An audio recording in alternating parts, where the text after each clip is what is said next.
Hey everyone, this is Fonta Joe. Welcome to episode 3 of this Balatro Let's Play series. This is the episode where things are actually going to get pretty interesting.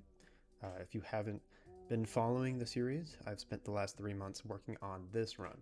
Most of that time being spent on Terra looping, which I explained in the first video. That trick has allowed me to gain a copy of almost every Joker, and as a consequence of that, has also allowed me to create and sell colas on repeat, and build up a stupid number of double tags.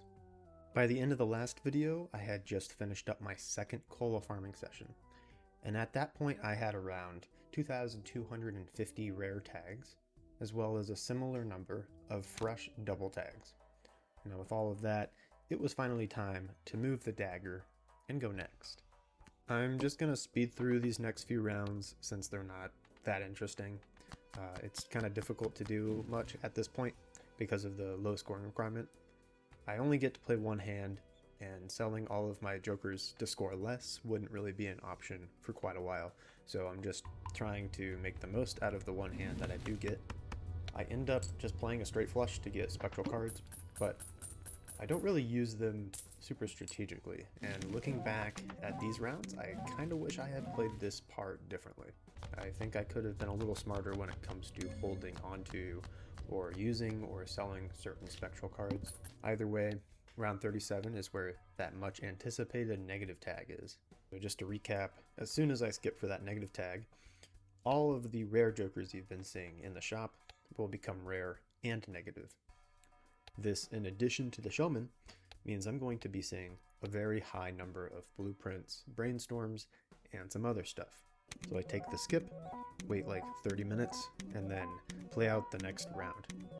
Here I use my one cryptid card to make more of those Red Seal Kings, mostly so that they're easier to find when I do want to strengthen them into 2s.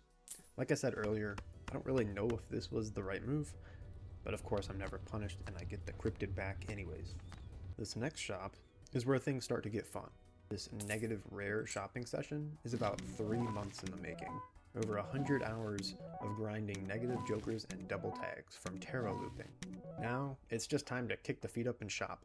And while I'm doing that, I'm also keeping count of all of the jokers I'm buying, so that I can calculate stuff going forward. It's worth noting, I'm not taking all of the jokers. As you can tell, just with the number of tags that I have, the game slows down tremendously from having too many screen elements. So, to mitigate lag as well as to keep the game as playable as possible, I'm only going to buy jokers that I actually have a use for. The extra DNAs will help build the 3,000 plus card deck in fewer rounds. I've got some interesting plans for Hit the Road, and the Wii jokers, I guess those are just there for fun. One of my few regrets on this run was taking the Hone voucher earlier. I didn't even really need to take it for any reason, but I just wasn't really thinking, and as a result, ended up losing out on several jokers while I shopped, because whenever an addition like foil, for example, gets placed on a joker, it actually overrides the negative tag. So this shopping session, it had to be split over 2 rounds, or else I would run out of money. I didn't really know how much money I'd be able to make in the next round, and I just wanted to play it safe. I would have just Terra looped for quick cash, but since I needed to hold on to the showman, that wasn't going to work. Funny enough, I haven't Terra looped for Temperance a single time, and I probably won't during the rest of the run. Anyways, after rolling down about halfway, I took these packs, which they didn't really do a whole lot for me, and then went next.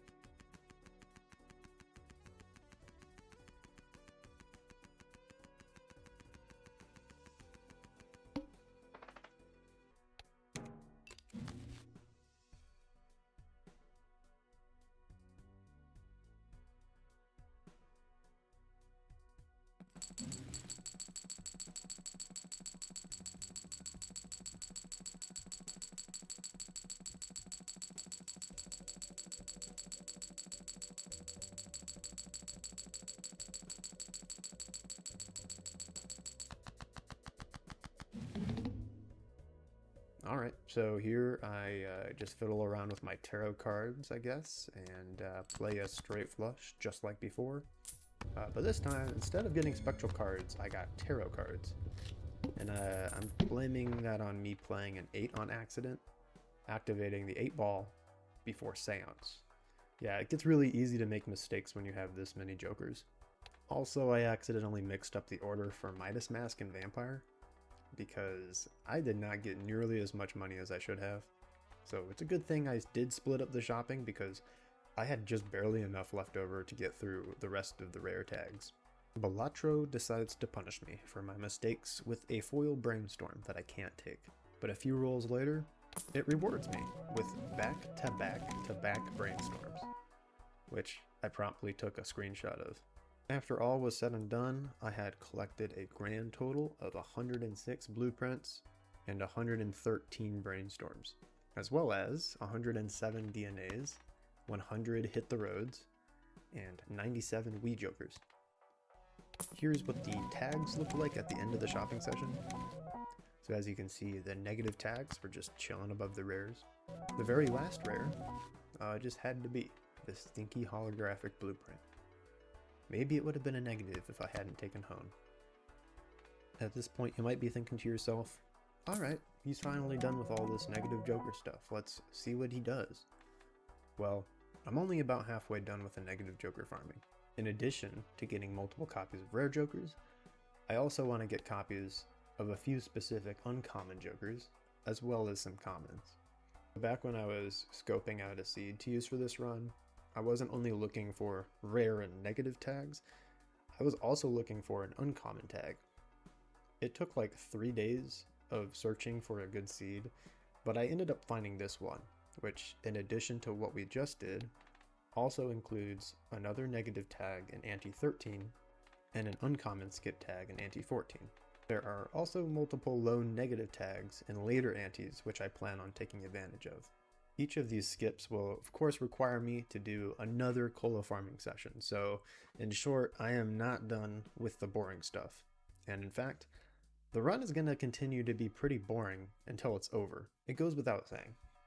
I don't think anyone should do this, but someone's got to do it, and I just happen to have the right lack of respect for my time to be the guy for the job. So on that note, I'm going to end the episode here.